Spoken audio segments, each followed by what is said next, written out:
You're listening to this city's finest podcast about the city that this man loves. This is Toronto Mic'd. What up, Mike? Toronto. VK on the beat. Check. I'm in Toronto where you wanna get the city love. I'm from Toronto where you wanna get the city love. I'm in Toronto like we wanna get the city love. My city love me back for my city love. Welcome to episode 1761 of Toronto Mic'd, proudly brought to you by the new and improved Toronto Mic'd Patreon account. Go to patreon.com/Toronto Mic'd to become a member today. By Great Lakes Brewery, a fiercely independent craft brewery who believes in supporting communities, good times, and brewing amazing beer. Order online for free local home delivery in the GTA. Palma Pasta. Enjoy the taste of fresh, homemade Italian pasta and entrees from Palma Pasta in Mississauga and Oakville. Toronto's Waterfront BIA. Check out what's happening on Toronto's waterfront this summer. Blue Sky Agency, the official distributor of Silen's quiet, comfortable, and customizable office pods. Create sanctuary within your workspace. RecycleMyElectronics.ca. Committing to our planet's future means properly recycling our electronics of the past. And Ridley Funeral Home. Pillars of the community since 1921. Today, making his Toronto Mic'd debut, it's Bo, James Bo. James, how are you? I'm fine, thank you. And it is Bo, it's not Bow, right? Oh, yeah, everybody, you got it right first time. Because it's got to sound like Bond, James Bond. It didn't help. It didn't help that my locker number at high school was 0070. Is that right? Yeah, that is right. 0070. And that was after, they were already teasing me about it. And then I got this locker, was like, well, that's it. Well, my my firstborn has a very similar name, and it sounds like James Bond as well. Oh. So I know this, like when you're James Bo, it's like they're going to make the 007 jokes. Although I will say, I feel like when we were growing up, 007 was a bigger deal. I don't know. I feel like there's so much going on now. I don't think the kids today are making the James Bond cracks about my son, James Boone. But you never know. So what high school was this? Oh, Harvard Collegiate. Okay. So you're a Toronto guy. Yeah, I was born and raised in the city, lived on McCall Street, just north of Baldwin. Used to grab those ground beef buns at the Ying Sing Bakery. We've long since passed away. That's a cherished memory. Okay, you gotta bury me in all these name checks. Shout out to Ridley Funeral Home on that one there. But so you're born and raised in Toronto. So we're gonna find out everything there is to know about you, James. You've come to it's like going to a therapist or whatever. We're gonna dissect you and find out what's going on. But I want to make sure before we get rocking here, I want to make sure you know where you are, because yesterday's guest had no idea where she was or what was happening. Like, she had a driver bring her here because she was told by some trusted friends that she had to do this. And there she was. But I could tell looking in her eyes as we were chatting that she said she did not know what was going on. Do you know where you are, James Bo? Well, I'm in your studio. I'm seeing a lot of history in here. Sam the Record Man poster right over there. That's a Kurt Swinghammer composition there. Nice. Yeah, shout out anything you see, like anything that's sparking. And the Jays memorabilia. I mean, I'm being taken back to my childhood back in the through the 80s. And unfortunately, we left the city for Kitchener when I went to the University of Waterloo in 91. So I'm here because it feels like a Toronto institution, and I've written a book that's very much a love letter to Toronto. Okay, what's the name of this book? My latest novel, it's actually a reissue. It's called The Night Girl. It's been put out by Shadowpaw Press earlier this month, and it's an urban fantasy set in Toronto. Tells the typical story of a young woman who comes to the big city looking for work and finds it as an admin assistant for an employment agency that finds work for goblins and trolls. Okay. I'm digging this vibe here. So we are going to talk more about this book. We're going to talk more about all your books and, of course, the Toronto connections to everything here. I do want to make sure I'm clear about the fact that yesterday's guest may not know like where she was or what was happening, but I think she was amazing. So absolutely amazing. It's not every day you get a 90210, or I think I called her Claire once, which is her character's name on 90210. Wow. But I'll try not to make that mistake again. But she was amazing. So check out yesterday's episode. One more correction, James, I want to make while I got you sitting here all comfy. So this correction is a couple of episodes ago. I had Avi Federgreen on, who's a prolific film producer. And your book's called The Night Girl? Yes. We got to pitch this book to Avi. That's a Netflix series or a movie. That's something, right? Oh, yeah, definitely. I mean, maybe Shaftesbury would like to have a crack at it. Yeah. Well, we got to talk to Avi, but Avi Federgreen was over. And then he mentioned on his podcast, his excellent podcast, which is called Unleashed, he mentioned that he had his next guest was Megan Follows. Do you know Megan Follows? Yes. I mean, you can't grow up without the Anne of Green Gables. True. And but I also remember her appearance on the Made in Canada television series, if you remember. The one that spoofed the Canadian movie and television industry. Yes. Okay, did it have a Tragically Hip theme song? Yes. Yeah, I saw a movie once. Yeah, Blow It High Dough. Yeah. Yes, so it's funny. Yeah. Okay, keep going. This is all the Megan Follows. Oh yeah, and memories. she shows up. I mean, this is a parody of the company that makes Road to Avonlea and the Anne of Green Gables movie, and she shows up, as the child star of their comparable show, and and she is bitter. The executive says, we made you. We could break you. And she's like, you robbed my childhood. I think Avi should have you in as the co-host for the Megan Follows episode. So when I hear Megan Follows, of course there's Anne of Green Gables, of course. But my first thought was a TV movie, a CBC TV movie I watched when I was 10 years old. And I never even knew he was going to say the name Megan Follows. So this came to me immediately. And I closed my eyes and I could see Megan Follows starring in this movie about hockey. And I could see the male lead was Yannick Besson. I hope I say that properly. But the guy from Murdoch Mysteries. Like I could see his face, young Yannick, in this movie with Megan Follows. And then as I thought on it for like everything's real time, no edits. And I thought about it for a millisecond. And I thought, the name of this movie is She Shoots, She Scores. She Shoots, She Scores. This is the name that I thought it was. And then very shortly after wrapping up the recording, I learned that title would have made no sense because Megan Follows played a goaltender. Okay. She wasn't scoring. Okay. So she shoots, which is hard to say, by the way. Can you say it, James? Say she shoots, she scores quickly. Oh, tongue twister. She shoots, she scores. You're better at this than I am. Okay, that's why you're here. But this movie was called Hockey Night. Do you have any memory of a CBC movie with Megan Follows playing a goaltender called Hockey Night? It may be vague memories, but I do not recall seeing that show. This. I guess it hit me at the right time. 10 years old, kind of exciting to see this. And it's called Hockey Night. But you're the writer. We're going to dive into how prolific a writer. You're the Avi Federgreen of young adult novels, I'd say here. But isn't that a good, not that it makes sense because she's a goaltender, but She Shoots, She Scores is a better title than Hockey Night, right? I would think so. It's sort of like, it would be, I could see a movie like A League of Their Own in hockey. Yeah. Okay, so you agree with me. I feel like I invented a better title. It just makes no sense. But, when do things have to make sense, right, James? For sure. Okay, so I wanted to issue the official correction. So, James, you live in Kitchener now. Yes, I sometimes call it like having the relationship I maintain with Toronto is like a grandparent's relationship with their kid. You get to come in, you get to love them, you get to hold them, and when they start to smell, you leave.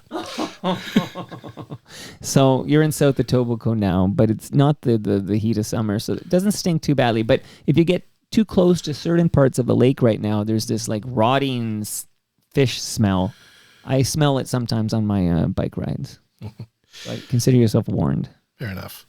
Now let's before we get you to Kitchener, because I know you moved to Kitchener for, you mentioned University of Waterloo, right? Yes. Okay, and that's like early 90s. So you actually, because you looked at this Shoppers Drug Mart calendar for the Toronto Blue Jays, which I have set on May 1986, because that's George Bell's month. Okay, so it's fixed on May 86. But you leave the city just before things get exciting with the Jays, because you saw some great runs, but you were gone for the 92 and 93 World Series. Well, yeah, but Toronto's influence extends way beyond Toronto. I remember being at university, and I think it was the 92 series, the first one, and people were at a night class, and the Jays game was going to be on. The professor says, yeah, we're not going to get much done here. This is like the 72 series. Right.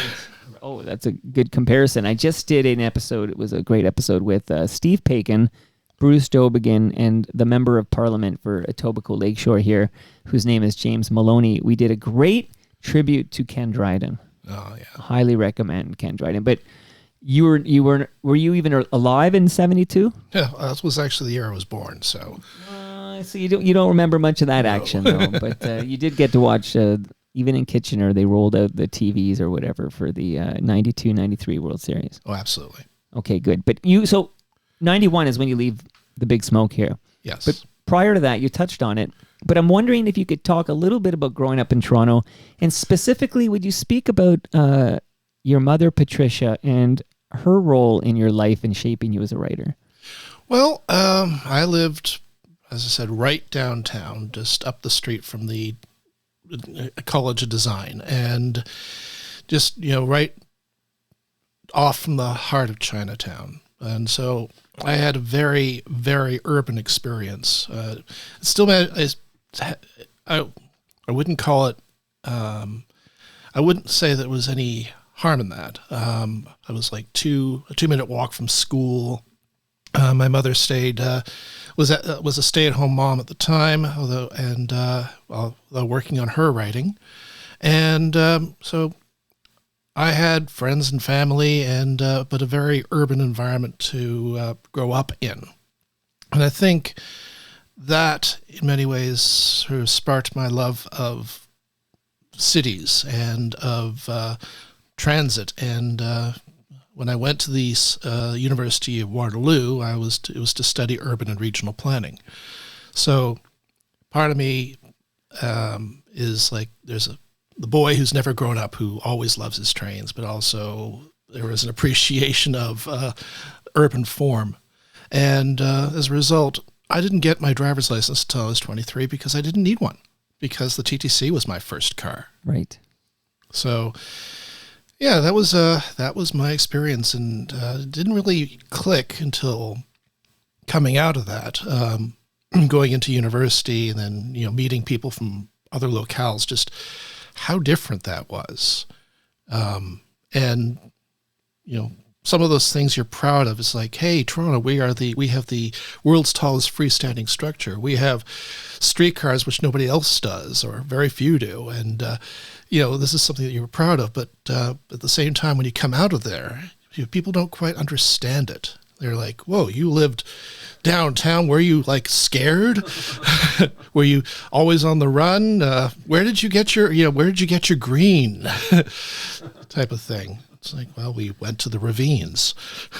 Right. Yeah. No, Toronto, I mean, again, downtown maybe a bit less. You got your Trinity Bellwoods and you got certain pockets or whatever. But, I'm talking to you here from South Etobicoke, and I spent a lot of time on the Humber Trail. Oh, yeah. Sometimes you forget you're in a big city. I'm telling you, it is pretty greeny. But when you said, where do you get your greens? You know what I thought you were referring to? Where do you score your weed in the Big Smoke? Well, I managed to avoid all of that. No, and that was, of course, in the good old days when it was illegal to consume cannabis in this fine country. It was kind of a goody two-shoes in some respects. But okay, so were you legal drinking age when you consumed your first alcoholic beverage? Well, I mean, to confess, my father probably slipped me a bit of his beer. You got like a sip or two. Yeah. But you didn't get here's a full beer 17-year-old James. No, I can't really remember when my first time was drinking beer, which tells me that wasn't a very, shocking or auspicious moment. It was just, hey, I'm old enough, I can have one. Yeah, I'm here. I'm prying to find out how goody two shoes you are. Absolutely. So on that note, though, since we mentioned the B word beer, I now would love to present you with some fresh craft beer you can take back to Kitchener. This is from Great Lakes Brewery. You can get that in Kitchener. Oh, for sure. But yeah, thank you so much. Have you ever had a can of GLB in your life? Unfortunately not. I mean, I've done Steam Whistle. Waterloo has, with Waterloo Brewery, Waterloo Dark. Sure. So, and I'm a fan of a good stout. But I don't have any stout for you. Well, I'll take lager. Okay, you definitely got a summer ale. You got yourself the premium lager, and you have a pale ale, which is the Canuck, which is their big seller. But what you have is, this is a special because they stopped brewing it for the season. It's called the Sunnyside Session IPA. Fantastic. In fact, shout out to FOTM Ian Service, who made the trip to GLB to buy. He knew, because I had told him on Toronto Mike, they brewed their last batch of Sunnyside, because I produce the Great Lakes podcast, so I get this inside scoop here. And I tipped off Ian, and Ian bought himself some cases, because the next time he'll be able to do so will be probably, I think, maybe May 2026. So, James, you got a can of Sunnyside here. Nice. Thank you. So you mentioned your mom wrote. Could you elaborate? What kind of a writer was Patricia Bowe? My parents were both librarians. They met in library school. And so my mother's always had a love of books and fiction. I vaguely recall she was trying to sell short stories in romance and in science fiction. She did manage to get one out through, I think, a magazine called Starlost. And one of my memories is of her meeting with the editor at this donut shop that was a favorite of mine at Queen and John, which is now a Starbucks. And the area is surprisingly unchanged. But across the street from the famous 299 Queen Street West. Exactly. So I remember that, and she was always, this was something that she wanted to do. She did eventually get published in writing young adult fiction. And she was a tireless champion and supporter of my own attempts at fiction, which at the time would have been fan fiction, because I was a fan of Doctor Who. And Doctor Who is, I think, if anybody wants to write, the best way to do it is to just write. And one of the best ways to write is to write fan fiction. And Doctor Who fan fiction is the best for that, because it's the most flexible format in fiction. They dress it up in science fiction circles, but it's really it comes down to, it's a wizard with a magical cabinet that can drop him into any story anywhere in the universe, regardless of genre. So you have the setup all there. You just roll out everything else. So how young are you when you're cutting your teeth by writing Doctor Who fan fiction? Well, my first stuff is pretty young. I'm talking grade 8, but I was working on producing a fan fiction magazine through high school, and it came out in my final year. Unfortunately, that stuff is in print. You don't want to, sometimes you just don't want to see what goes into the sausage. But the thing about fan fiction is that there are other fans with you. I was a member of the Doctor Who Information Network. It was the Doctor Who Fan Club of Canada at the time, and they had magazines that they weren't much older than me, these people, were working on, and I was welcomed into that group. And when you have fans reading your stuff, they're happy to read. They're happy to read. You have your audience, and they're also willing to critique in a kind way that helps lift you up and improve your work. So that proved to be a great foundation for my writing. Now, are we talking about zines? How exactly would you distribute some Doctor Who fan fiction? These were classic zines. We were parking ourselves in front of photocopiers at Kinko's and collating and using the Surlock binder with the old ka-chunk thing. It's funny. You talk about your neighborhood you grew up in, and then I think of the art gallery. And then I think of James Shedden, another James. A lot of James. My son, James Shedden, he likes to be called Jim Shedden as well. So Jim, great FOTM, but he was a little older than us, by the way, but he was the man behind many a great zine. And this whole culture, this pre-internet era of zines, you had to be there, but it was quite a movement. And I could see a Doctor Who fan fiction zine being pretty rad back then. Oh, yeah. It was a lot of fun. And the joy of putting together, working with other people, and producing something that you can hold in your hand, that never goes away. That led me to even do my own anthology later on recently, a previous book to The Night Girl. Well, shout it out. Shout out all your books early and often. Tales from the Silence. It's set in the universe of the YA science fiction book, The Sunrunners, about what happens if the Earth pushes back global climate change far enough that they're able to establish colonies throughout the inner solar system, but then environmental catastrophe catches up to them and they collapse. So all support of the inner solar system colonies ends. These people are on their own. They're not going to be interfered with, but then they have nobody to help them should anything go wrong. What happens then? And with Tales from the Silence, I commissioned 10 writers from my contacts with young adult fiction, through science fiction and fantasy, even a couple of people I remember who grew up with me in Doctor Who fandom, to write stories set in this universe. I told them basically, this is roughly what's happening on Mercury, Venus, Mars, and the asteroid belt. Go. And we put that together, and that was also released by Shadowpaw Press, and that just brought me right back to my fanzine days. I need to talk to you a little further about Doctor Who here. Sure. So it's your mom who introduces you to Doctor Who, or did you discover it more organically? Oh, it was it was an aunt, my mom's sister. But I've been able, thanks to Doctor Who fans, been able to sort of peg this to the year 1978, and I know the exact episode. Believe it or not, Genesis of the Daleks, episode 6. It was on TV Ontario. And of course, yeah. She was watching it. She said we were visiting in Kitchener. She was in Kitchener, and we were visiting her. And she says, I need to see this, okay? And we happened to tag in along with this, and I saw this in this like weird robot tank thingies with these like skirts and the whatever, the half spheres and stuff. It's like, this is the weirdest thing I'd ever seen, and I didn't really stay and watch, but it clicked with my parents. And they continued to watch it on TV Ontario as it went through.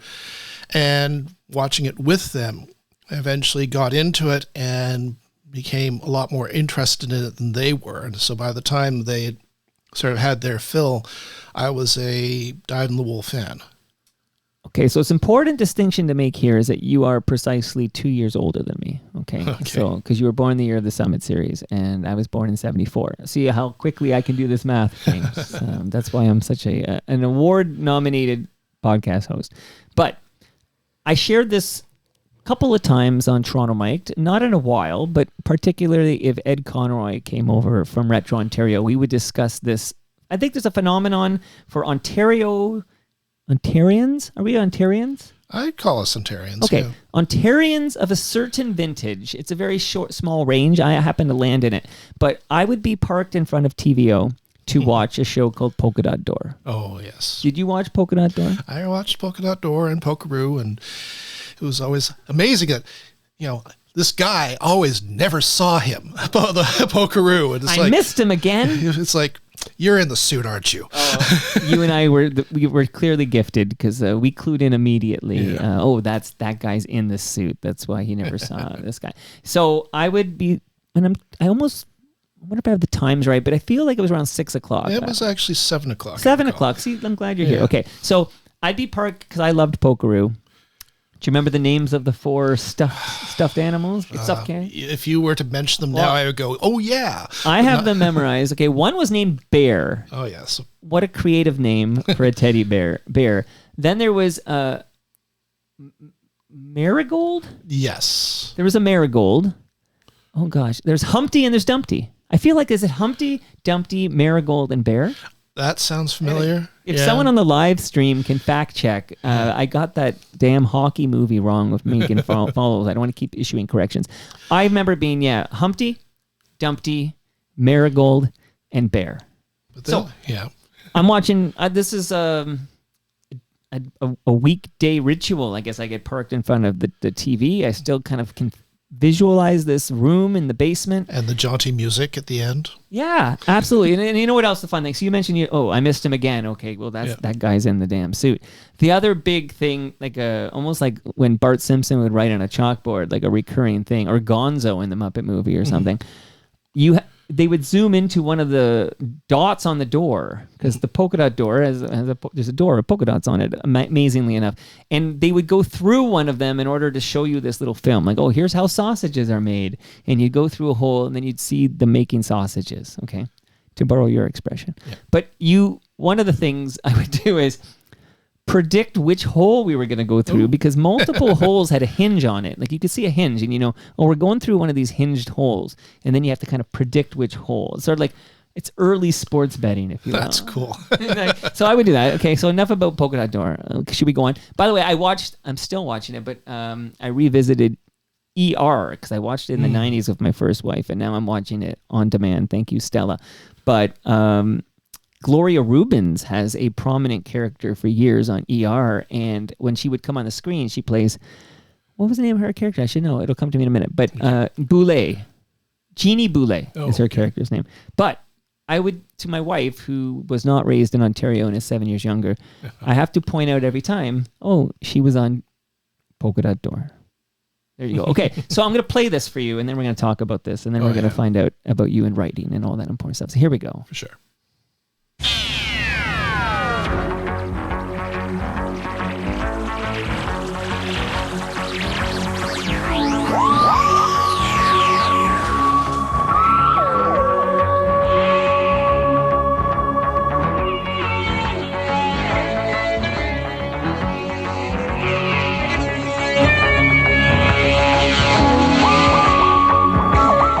So, James, imagine, if you will, a young boy watching Polka Dot Door. Polka Dot Door is ended, and before you have a chance to, leave the TV, this is the sound. The visuals are haunting anyway, but this is the sound I would hear. I don't know what makes the sound. I can tell you it scared the bejesus out of me. Oh, yeah. People have said that. You actually have the theme from 1980 when they juiced it up. Earlier than that, they had the original theme, which hadn't been changed much from 1963, and the whole tunnel effect. And you cannot think of tunnel effect. Yes. You cannot think of a more jarring tonal shift between the polka dot door, the polka dot door. So is the other version? Is the version you're talking about? Is it scarier than this one? Yes, because I pulled the wrong version. Okay, so, and I now see on the live stream, so two things are true here. One is Jeremy Hopkin, the official Toronto historian of the Toronto Mike podcast, tells us we got the names right. So, of course, we know Polkaroo. It was Bear, Marigold, Humpty, and Dumpty, so we nailed it, okay? But Mike is telling me that I picked the wrong one, so he's agreeing with you. So I'm going to do this very quickly and pull up I'm going to YouTube for this, because I don't have it loaded up. And James, we're going to see how quickly we can find the Doctor Who theme. Hold on. I can't believe it. Okay, so because I am 74, I'm probably watching it. Top one. The top one. Okay, and that is the face. Okay, so let me shut down this version. Goodbye to the 80s version. Okay, you're the kinder, gentler version. This is the one that would greet me when I finished Polka Dot Door. So let's go in here. Okay, let's hope this works. Yep. Okay, I'm looking at it too. James, if I wet my pants, don't make fun of me, okay? It's very traumatizing for me. Yeah, this tunnel. That face. Yes. And that hair. No wonder I wear my hair like this. I was indoctrinated young. This sound, I don't know what instrument it is. Is it the same thing they use in Good Vibrations from the Beach Boys? You'll have to talk to a theremin or whatever? It might have been, but you'll have to talk to somebody. They know. There are people out there who know. This is much scarier, and this is the one. So this is the one. So literally, literally, James. I was traumatized and poisoned against Doctor Who, where to this day, I can't consume any Doctor Who media, no matter how good you tell me it is, because of that being so afraid I'd get that face with that hair and that tunnel and that sound. Yeah, I made the mistake of showing to my kids, because I watched this young. I figured they could watch this young. And I showed them the new episode, Blink, with the Weeping Angels. Maybe not have been the right idea, because these are like angel statues that are faster than you can imagine, but they are statues only when you're looking at them. When you look away and then turn back, they have moved. Okay. And how old were your kids when you exposed them to this horror? Too young. They have not let me forget. They have not let me forget. You know, I often think about, because I got 4 kids and I know what I'll expose them to when, and I think back at what I was exposed to, and I wonder, like, no wonder I'm so messed up. One of the movies as a very young kid I watched over and over and over again was Time Bandits. Oh, I remember Time Bandits. Yes, that is that messes with your head. And I think this is my memory. I think there was like what was it called? First Choice or Super Channel or something. It had a free weekend. Remember the free weekends? I do. I mean, I remember First Choice Super Channel, and I remember when pay-per-view or pay channels were a big new thing. Yeah, and they'd give you like a free weekend, because we didn't ever have this channel. We never paid for this channel, but I would get like VHS tapes and record lots of things. And I definitely had Time Bandits recorded to VHS, and I guess because back in these days, it's hard to tell kids these days how little media we had at our fingertips. Like, you had what was on the television, and then if you were like lucky in the early 80s, you might have VHS cassettes or something. So I watched so much Time Bandits, and it's kind of freaky for a young kid to watch Time Bandits, but that's what you did. I saw that in the theater. My parents were quite happy to expose me to some interesting things. This explains how you became an author. So that's exactly where we're going here. So it sounds like your mother, who wrote, it sounded like young adult fiction. Is that why you became a young adult fiction author? Possibly. I never really set out to. Just the way that I wrote seems to make me fall into that more often than not. I find what I return to again and again with storytelling is people sort of finding out who they are in the story. So I mean, the whole coming of age story is a very powerful trope, and you can use it so many ways. And when do you come of age? You come of age when you're young, and so that's where I ended up doing. If you're lucky. Yes. The Night Girl is the only story I have which is not technically YA. I wrote it the same way as all my other stuff, so people tends to get confused as YA. But it's technically new adult because the main character is 21, and I did find, because I was making jokes about office humor and stuff like that, the teens didn't really find it very interesting. 20-somethings loved it. So, okay, I have some very specific The Night Girl questions, actually. I'm going to quickly just reveal something that was shared on the live stream, that it's not a theremin that I hear like in Good Vibrations or something. It's tape loops and oscillators. So Mike talks about how it's mostly oscillators and tape loops, and then Jeremy talks about the tape manipulation techniques and stuff to create that, what I deem a very frightening sound. The Radiophonic Workshop was famous for putting this stuff together.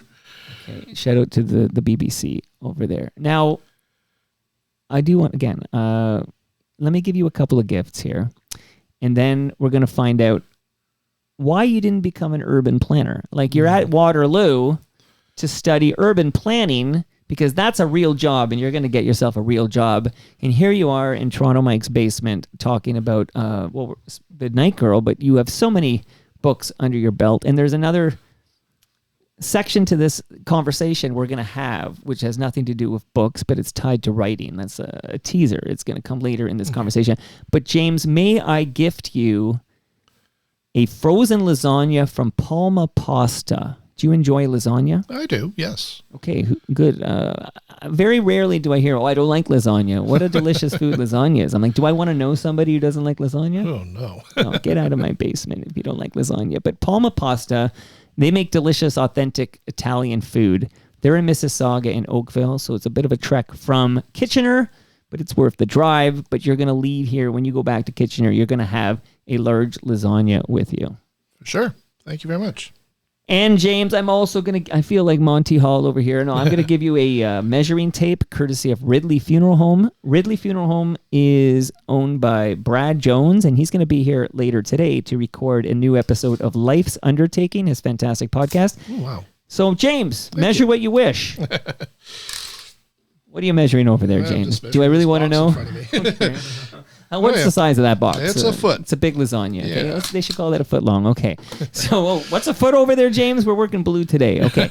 So I have given you some wonderful gifts, but now I'm going to give you the gift of knowledge, which is if you have old electronics, old devices, old computers in Kitchener, James, you don't throw them in the garbage because those chemicals end up in our landfill. Here. Go to recyclemyelectronics.ca. Put your postal code in and find out where to drop it all off to be properly recycled. As it happens, I have some stuff that I need to get rid of, but the place that we used to go to shut down. So. Well, listen, you're going to go to recyclemyelectronics.ca and you can thank me later. For sure. That's the deal here. Excellent. I have an episode coming up soon with the good people at the Waterfront BIA, and we're going to talk about some amazing events happening on the waterfront because there's still a little summer left, and the waterfront is a place to be. So look forward to that episode about Toronto's waterfront. Have you spent any quality time on our waterfront, James? Oh, lots of times on the waterfront. Was a refuge in the summertime when things got too hot, and it's a hopping place today. Absolutely. And I also like to go out to the beaches quite often. Okay, shout out to the beaches. That's on the other end of the city.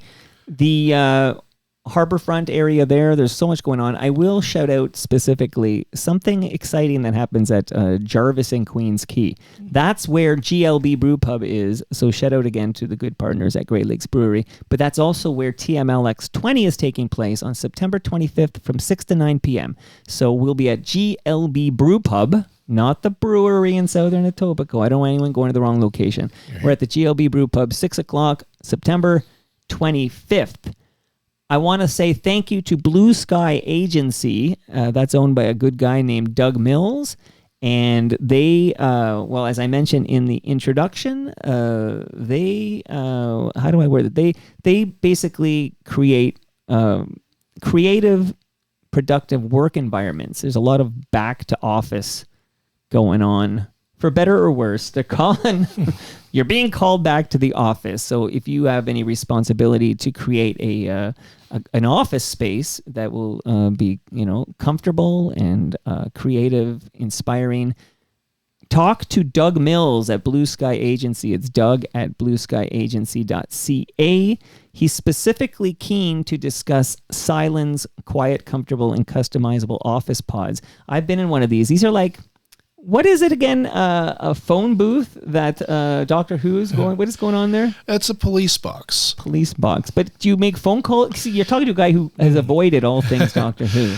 It's a thing from the 60s, apparently, where British police officers had these around England and maybe all of the UK, where it was just a box where they could like sit out of the weather, and it had a phone that they could call headquarters with.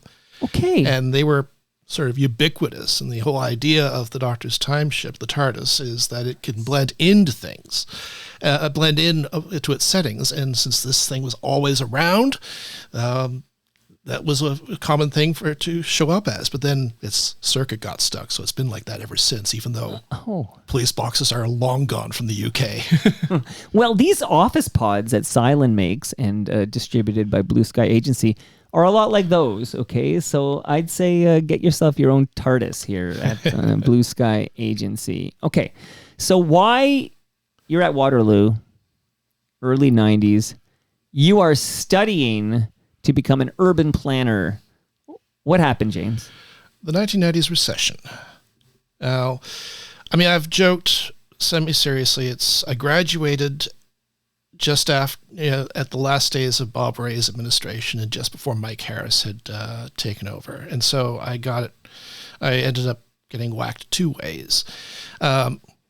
Personally, I thought Bob Ray gave us the best government that we could at the time. But he's an FOTM like you, friend of Toronto Mike. Nice. Bob Ray. I think, but it was a really harsh recession, and so the private sector jobs were just not available.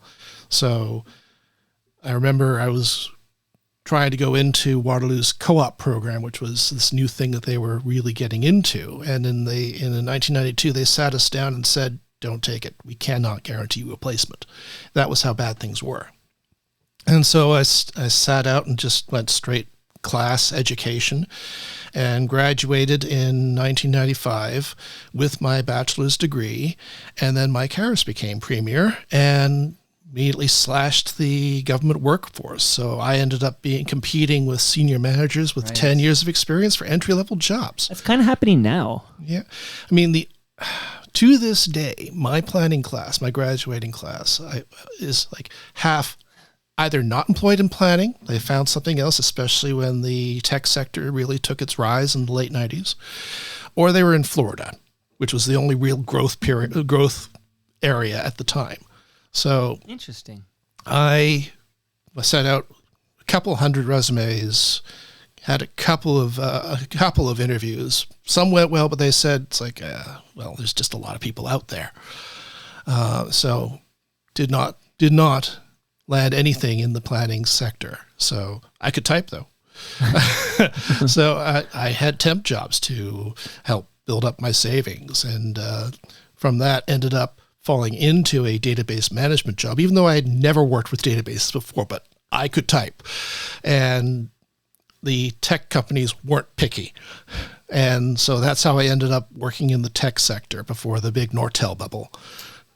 Okay, so what was your first book that you published? Well, first book was The Unwritten Girl. That came out in 2006. But I started. That's part of that trilogy. Yeah, the Unwritten Books trilogy. I started writing that back in 2002. Okay. I'd left my job at the tech sector, but was trying to find. I was still keeping the bills paid with admin assistant positions and stuff like that.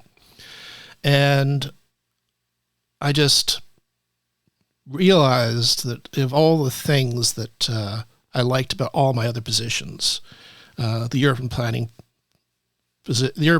work, even the database work, which was kind of soulless and soul draining. What I liked the most was the chance to write and to create, have something that physical at the end that you could hold and say, I made this. And I had been in writing Doctor Who fan fiction for a while. And I just decided it's time to see if I can create my own universe and start writing stories that could stand on their own. And that became the base idea that became The Unwritten Girl, Fathom 5, and The Young City, produced by the Dundren Group. Okay, and again, these are targeting young adults or younger readers. Younger readers. At the time, I was rereading Madeleine L'Engle's A Wrinkle in Time, and it was one of the things that sparked this whole series. Is Wrinkle in Time is a classic, but one thing I liked is Meg Murray's story of how she has to save her brother, and there's this friend who's really the black sheep of his family, quite estranged from his rather abusive family, who befriends her, and they work on saving her brother and her father together. And there's this is a friendship thing, but there's just such a strong chemistry between the two. But there's a sequel called A Wind in the Door, and the characters are now 16.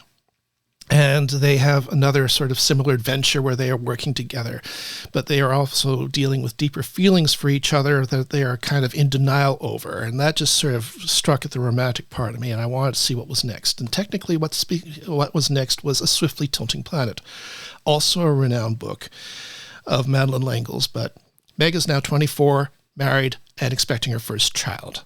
So I'm like, Madeline, you missed a step. Why did you miss a step? And so that was a catalyst for the Unwritten Books series, because I wanted to see this where we had two people that came together as friends and worked together through their teenage years and fell in love through a long period of time.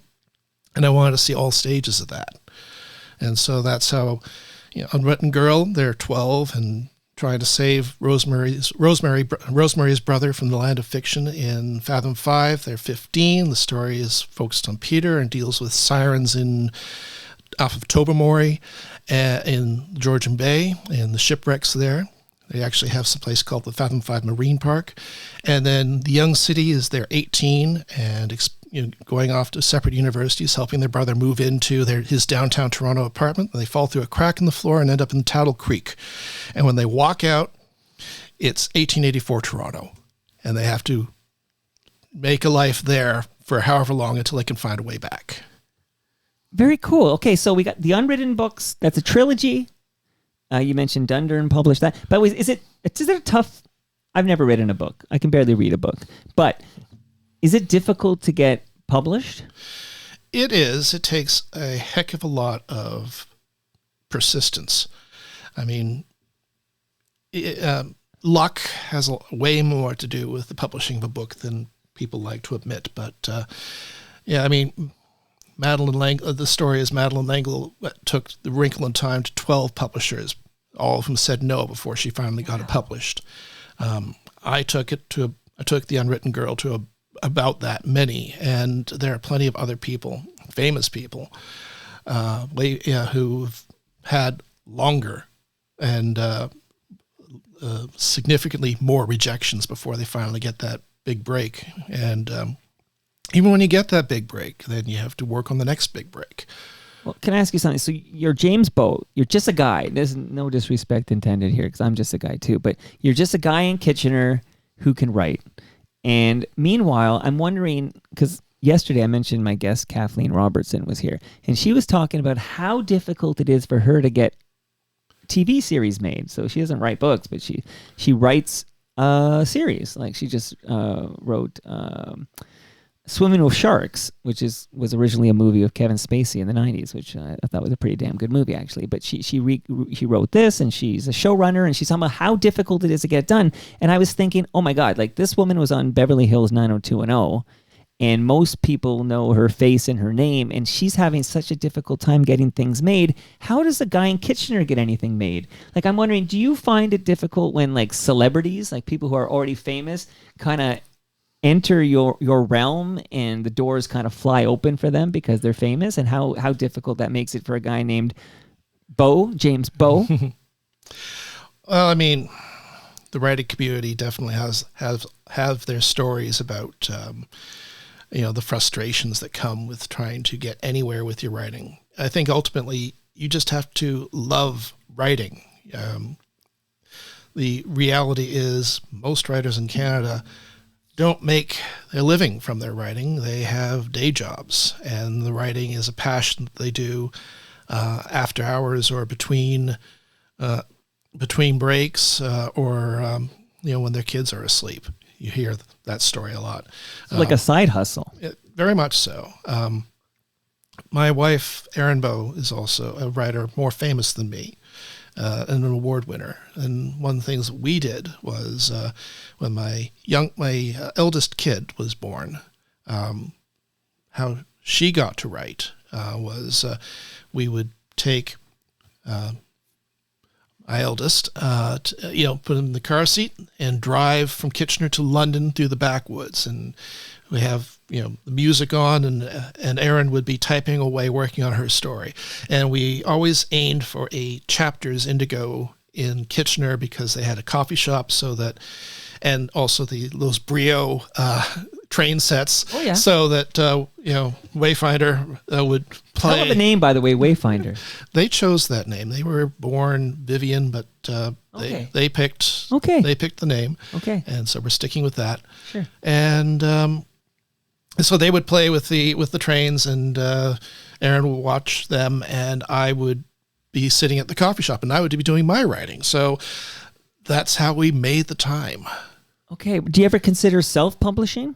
Oh, well, the only way to really be successful at that is, aside from, again, persistence, is to take your fan base with you, like Robert Sawyer does. He has made a name for himself, so he can do practically anything he wants, although, he's welcome to correct me, and he knows what it takes a lot more than I would. But I have actually done that for one of the books that got away, The Dream King's Daughter.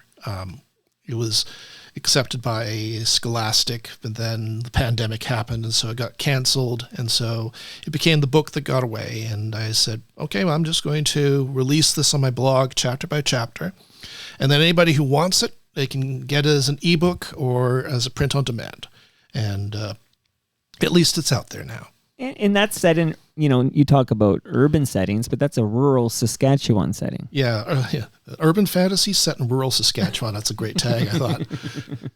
Small town Saskatchewan. Yeah. Well, now Chapel Roan has made Saskatchewan very trendy, because she says she's moving to Saskatchewan in one of her recent singles. Okay. So hold on, I get so many questions for you. So we talked about the Unwritten Books trilogy. I'm going to be asking you some questions about The Night Girl, but I'm wondering if you could speak, because you mentioned your wife, Erin, is an award-winning author, but you're also an award-winning author. Oh, that would be Icarus Down. Yeah, Icarus Down. And if you go to Goodreads, or if you want to sort by what's the most popular James Bow book that people want to discuss, it actually is Icarus Down. Scholastic has been really good to me with that book. I managed to find my way to them thanks to a writing agent, and finding them takes persistence, and so that just materialized after. It's actually my 6th book that I wrote. The way the production. The date of publication in terms of the date of writing shifts. The Night Girl was my 4th novel. The Dream King's Daughter was 5th. Icarus Down was 6th. But Icarus Down got published first because I think it was definitely a strong science fiction novel. And Scholastic gave it a chance, and it won the Aurora Award for Best YA Science Fiction in 2017. Got me on a press release alongside Robert Sawyer and Margaret Atwood, so that's a bucket list fulfilled. Well, I was going to say, and also it lets you rewrite the first line of your bio, because henceforth you could talk about you are now an award-winning author. Fair enough. You're not making that up. I'm looking at it right here. The Aurora Award for Young Adult Science Fiction Novel, Icarus Down. So, The Night Girl, this is the book that actually takes place in downtown Toronto. In the Path Network, or oh yes, in Path. Well, so I do have questions for you. Maybe you can speak a bit more about The Night Girl, but specifically, I understand that you got threatened with a lawsuit by the CN Tower because of this book. So I need that story. Okay, well, the Night Girl that's being released now is a reissue. It was originally published in 2019 by Roots Publications, American boutique publisher with a fantastic editor who really gave it her best shot, but it's still a boutique operation, and so unfortunately they couldn't keep going. But they worked hard in producing this book, and they put together a cover where the CN Tower features prominently as a symbol of Toronto, and to do that, they licensed a photograph from a photography licensing website, and created the cover from that. Did everything absolutely legally, except that on the day that the book officially released, I received an email from an officer at Canada Lands Corporation, the people that own the CN Tower, who said that my cover was in violation of their trademark, and that essentially it was a cease and desist. Essentially, they were asking me to pulp the first run of the book. Right. And so I'm not ashamed to admit that I freaked out a little. Sure. But I talked to my wife about this, and she was very supportive. She said this is an opportunity for publicity. And if you want to do this, I will support you. So, and I'm also indebted to the organization Science Fiction Canada, just a group of science fiction writers and authors, Canadian science fiction writers and authors. So I was on their mailing list, and so I vented to them saying, this is what's happening to me. And Cory Doctorow, who is passionate about these copyright issues, and took me under his wing and put me in touch with, I'm doing this off the top of my head, but Ray Burschultz, a lawyer who is willing to work pro bono. And we crafted a response, which was, A, you cannot copyright a building in Canada. That is strictly said in law, right there. Any photograph of any public building taken from a publicly accessible location is the exclusive copyright of the photographer. The photographer can then sell that picture and do with it as they pleased, which is what we respected. That's the law that we followed. Right. So they have no copyright claim, but they made a trademark claim saying, and the argument there we made is like, that's silly because the whole point of trademark is to prevent brand confusion and brand damage. So nobody is going to think that the CN Tower is producing a series of of urban fantasy novels with strong female protagonists. And nobody's going to think that this is a guidebook that says the CN Tower is infested with goblins and trolls and thus not go. So there is no confusion. There is no damage here. You have no case. And we put this letter, which basically said, nuh-uh, and sent it to the Canada Lands Corporation, and then sent it to David Cory Doctorow? No. David Bickle, I think. David Bickle? Okay. And I mean, I just talked to the guy at When Words Collide. He has a new book, horror book out, but I'm blanking on his name. So I think it's David Bickle. If I'm wrong, I apologize. But anyway, he was working for the Toronto Star. We sent the letter to him, and he published it, and then it went decently viral, and attracted a fair amount of attention, and probably gave the Canada Lands a bit of a day, which is fine because they gave me one too. And in the end, sort of Canada Lands responded by basically they didn't agree with our assessment, but they basically said we're not going to carry this any further. So they walked away, and we got to keep our cover. Okay, so J-Ho on the live stream, live.torontomike.com, shares that the CN Tower did this to a bunch of people, like with these kind of claims. In Jeremy's opinion, they're dicks. Okay, that's a quote from Jeremy Hopkin, not yours truly. When I was playing House League hockey at the Swansea Hockey Association, we played at Rennie Park. And this is early 80s, James. But my team that I played for was called the CN Tower, sponsored by the CN Tower.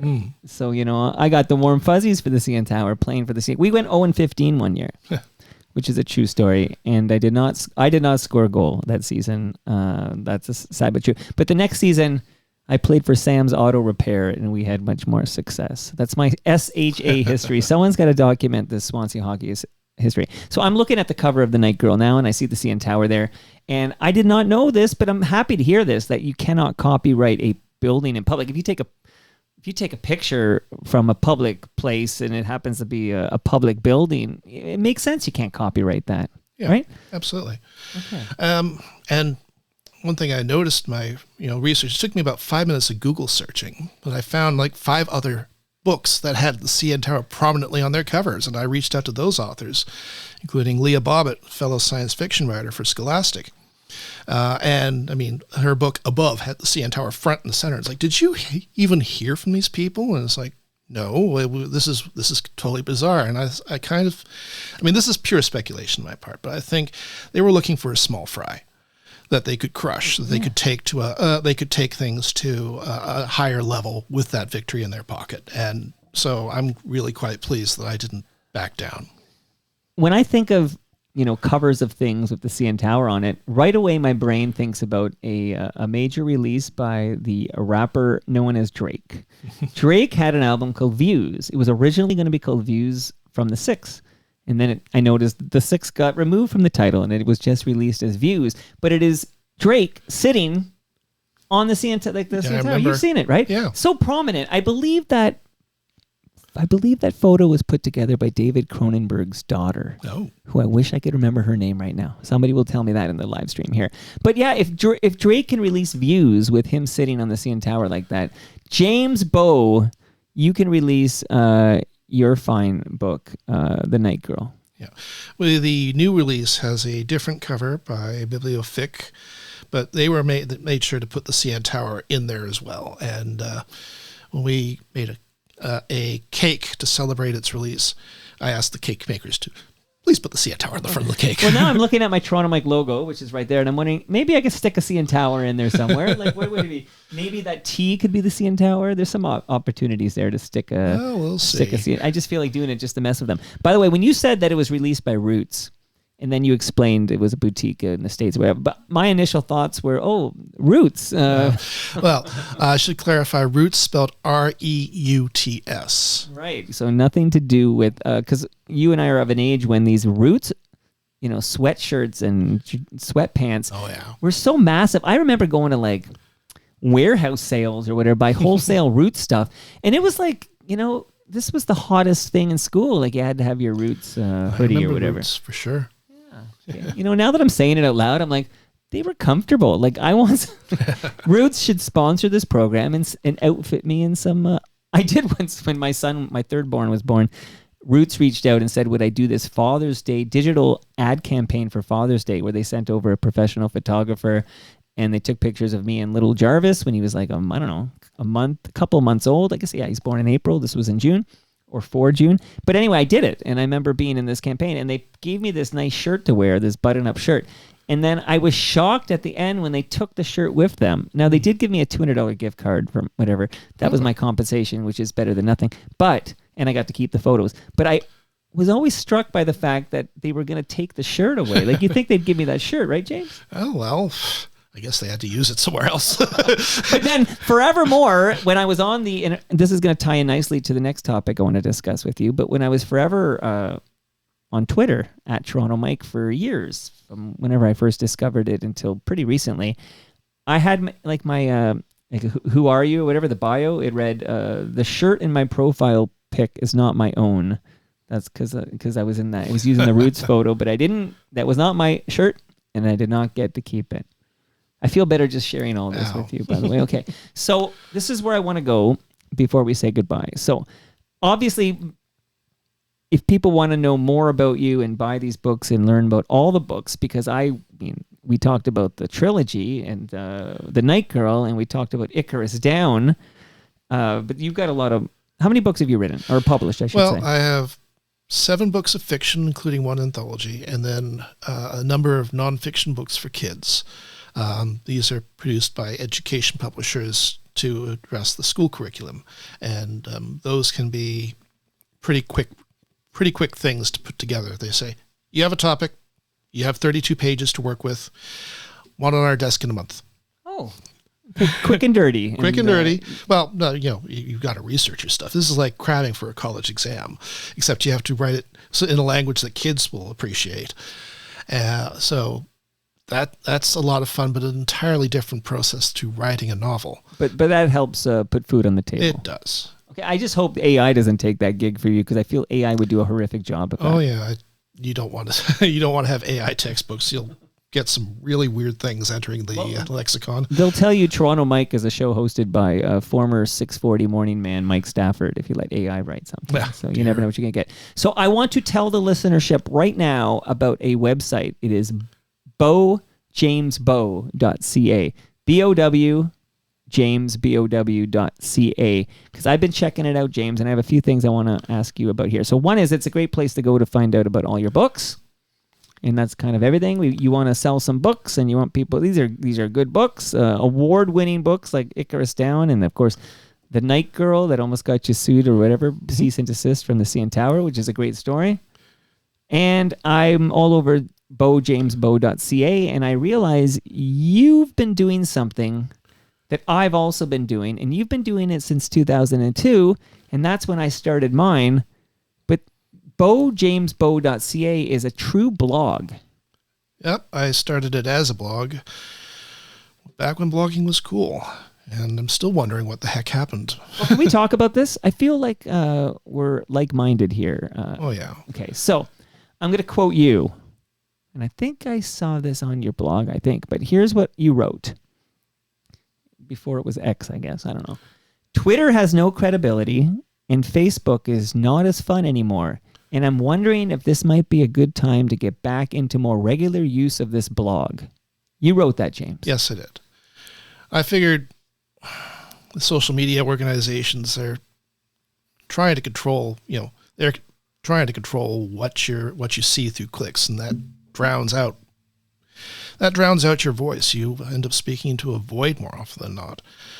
So what can they not take away from me? They can't take away what I pay to have hosted. So that's what I have. This venue has always been here, and I can make better use of it. So that's what I'm going to do. Well, let's have a little chat about this, because I agree 100% with you. So I consider TorontoMike.com like my little slice of digital real estate that I own. Okay, because I own the domain name, and then I pay for the hosting, much like you do for BoJamesBo.ca. And this format blog, when I think I discovered it like around 2001, I feel like I discovered this burgeoning new format. Yeah, that's about the time. Yeah. So prior to that, I had a website, but it was essentially what I would call a personal homepage. Yeah. Okay. And I would write things, but there was no no archival system, no date-based permalink system in place, no CMS in the background to kind of manage this whole thing. So it was an HTML website, and I would write about thoughts. I'd have thoughts, and I want to share. You and I are both similar, and we want to write about things and share thoughts, and maybe have discussions about various issues of the day, whatnot. But you and I both in the same calendar year, 2002, we start blogs, and I noticed you talked about back in the day. So I think, 2004 is peak blog or something, but... Well, we had a decent Canadian blogosphere until at least, it was 2010 I started noticing that the comments started to go away. But back in the day, the Canadian political blogosphere was one blogosphere.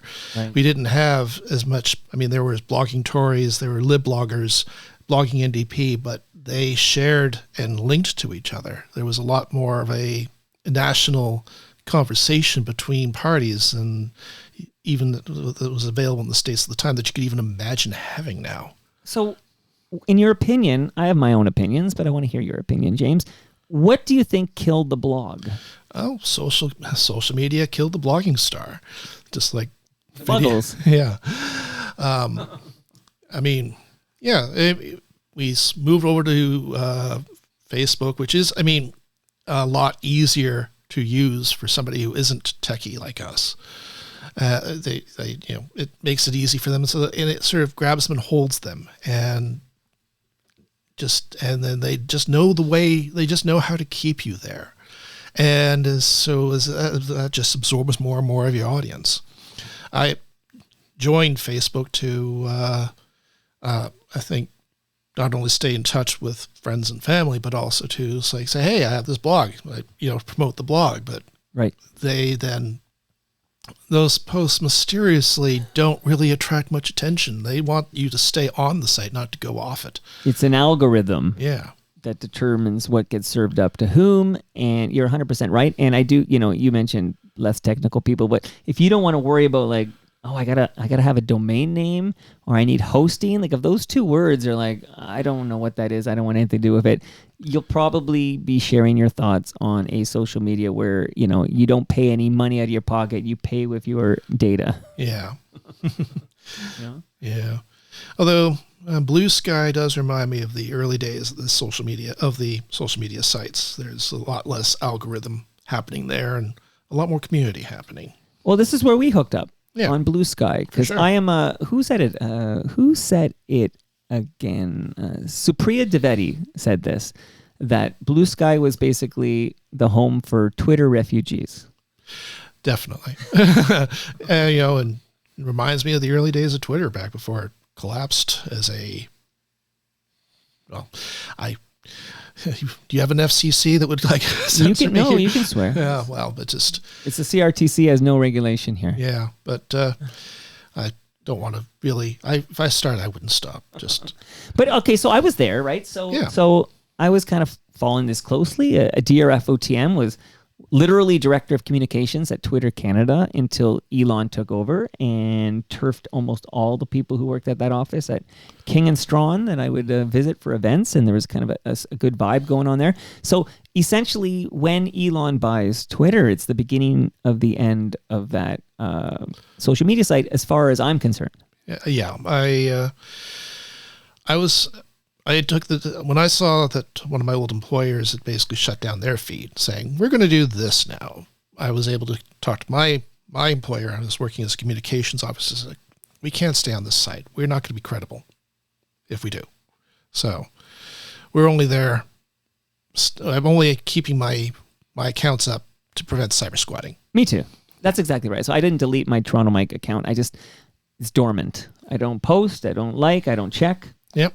But I am like you, and you are like I did. You used your domain name as your username on Blue Sky. That was a neat little thing that they gave us. Yeah.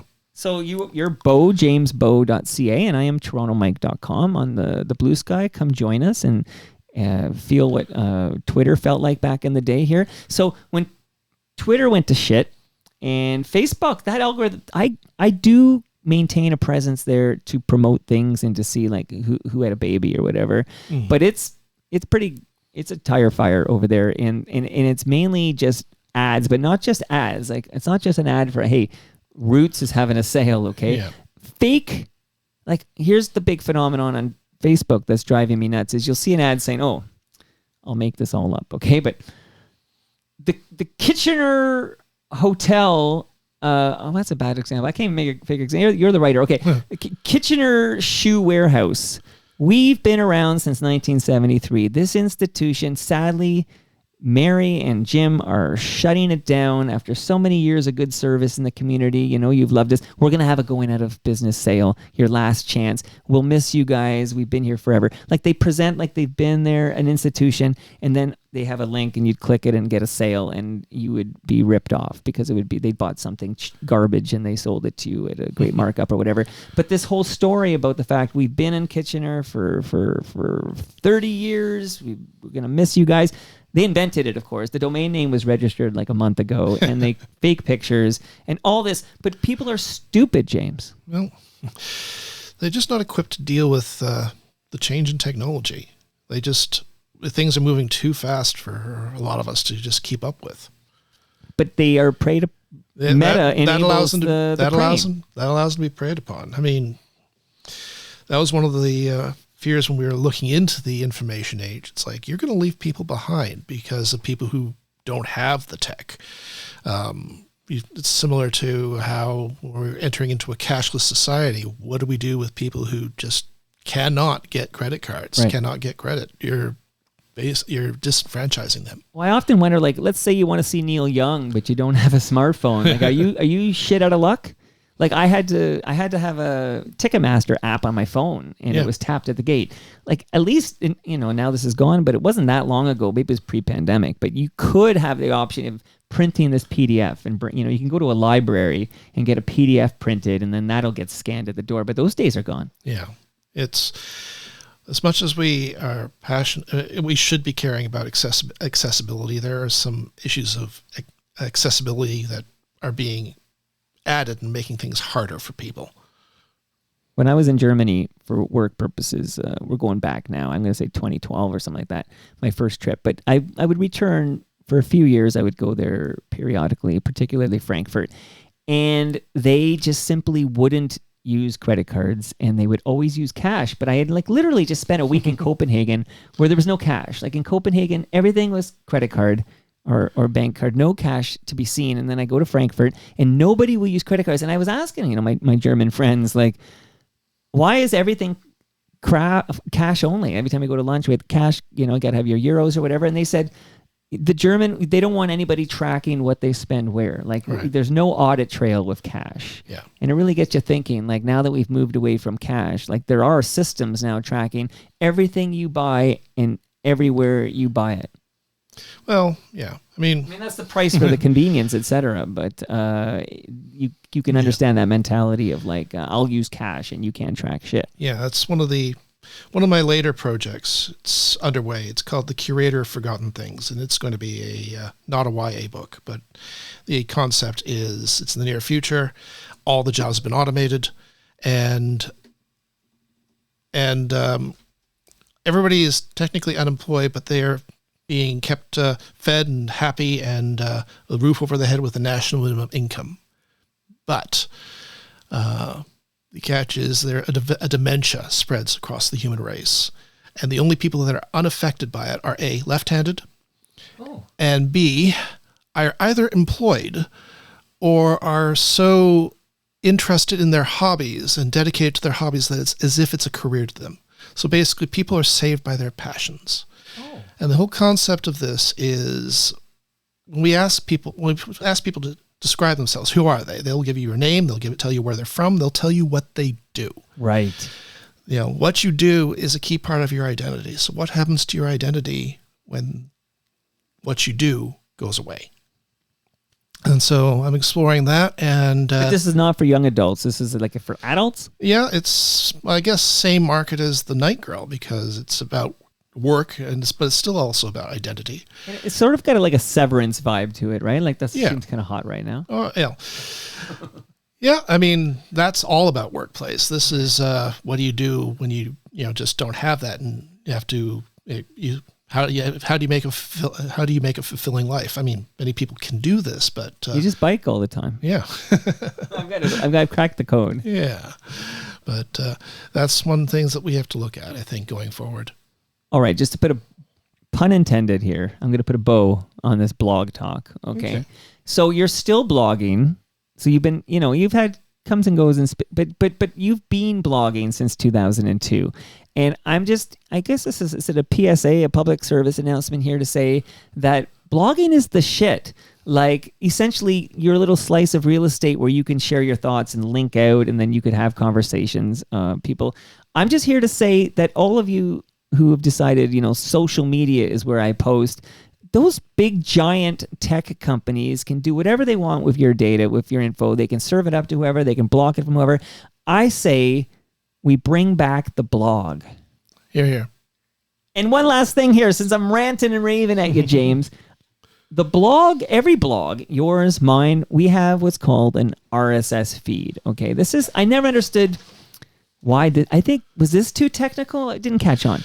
But just my thoughts, and then I want to hear thoughts. But so people are like, oh, I don't want to go to a different site. Like, I got to go to bojamesbo.ca. I got to go to torontomike.com every day, find out what he wrote. No. I follow so many people who are blogging. And the way I follow all these bloggers is I subscribe to their RSS feed. I use a service called Feedly. So feed.ly. I used to use Google Reader. Right, and that's Google gone away. Shot it dead out back, as Google often did with things I enjoyed. But Google killed Google Reader. I migrated painlessly, and I've been using it for years now, Feedly, and I subscribe in Feedly. And yes, I have it on my phone, and I have it in my browser, and I will, once a day, I'll read my feeds on Feedly. And what did James write anything today? And there's like many, many, many blogs I subscribe to. You could subscribe to both the bojamesbo.ca blog and the torontomike.com blog, and you'll never actually have to go to those sites. Yep. And I'm also making myself available on Patreon. Anybody can sign up for membership for free and get my posts to their email. What is it? Patreon.com/what? Oh, shoot. You didn't know that big question. I did not know that big question. Because I do want to talk about Patreon too. So you have a Patreon. I'm glad you mentioned it. Because I decided on September 1st when I said, okay, so one of my sponsors was seasonal. It was the Toronto Maple Leafs baseball team, but they only sponsored through August. So I was down a sponsor in September and wasn't able to get a new one because I'm busy, okay? By the way, if anybody wants to sponsor Toronto Mike, hit me up, Mike at torontomike.com. Okay, so I said I'm going to put into the intro and outro the new and improved Patreon, and I'm going to focus on that. But here's the thing, James. I said it because I knew if I put it in the intro, it'll force me to actually make it new and improved. Like now I have to go into Patreon and clean up things and get it all organized. But it's September 12th. I've been saying it all month and I haven't got around to it yet. So I have this out of order. I got to find time maybe this weekend to sort it out. But you have a Patreon people should find. Yeah, I'll mention it on my blog. So go. BoJamesBo.ca. Yes. I have a Patreon account, patreon.com/Toronto Mike.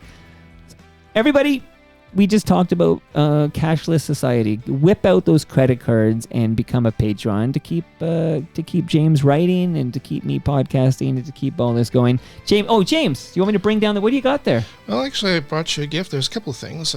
This will go very well with your background here because one of the story plots is that the trolls are digging Toronto's subway. And so we have a Toronto subway map, if drugged by trolls. Oh, wow. Cool. Yeah. Works for a real troll. Thank you. The Night Girl. Okay, I love subway maps and stuff like this. Okay, thank you. Yes. Thank you. And I should also mention that I will be at Back of Phoenix Books on the evening of Thursday, September 18th. I think that's the 18th. Definitely next Thursday. From 6 till 8, we'll be celebrating the relaunch of The Night Girl, and I will be having cake with the CN Tower on it. Good for you, Don't let the bastards grind you down. Okay, and thank you again for the gift. I love it when guests bring me gifts, so thank you. And how was this, James? Was it worth the drive from Kitchener? Oh, absolutely. Absolutely. Thank God. Okay, well, you did get a lasagna. Definitely. And some beer. Yes. And I don't need much of an excuse to visit Toronto. Visit anytime, James. It was really a pleasure. We talked about all my favorite things, Doctor Who, blogging, and then we got to learn about what makes you tick and learn about some of the fine books you've written. I urge people to go to BoJamesBo.ca, subscribe to his blog, and buy some books if you have a young adult in your life. Thank you. Thanks for doing this, buddy. Very welcome. 1761. Checking out your number here. 1761. And that brings us to the end of our 1761st show. Go to torontomike.com for all your Toronto Mike needs. Much love to all who made this possible. That's patrons like you. Go to patreon.com/TorontoMike. Become a member today. I promise to go in there and clean it up and fix it up and bring it up to code. I'm going to do it soon, but maybe give me the money first and then I'll get in there. I'm going to do that soon. Great Lakes Brewery. They're hosting us on September 25th at the GLB Brew Pub for TMLX 20. Palma Pasta. We'll get back to Palma's Kitchen in late November.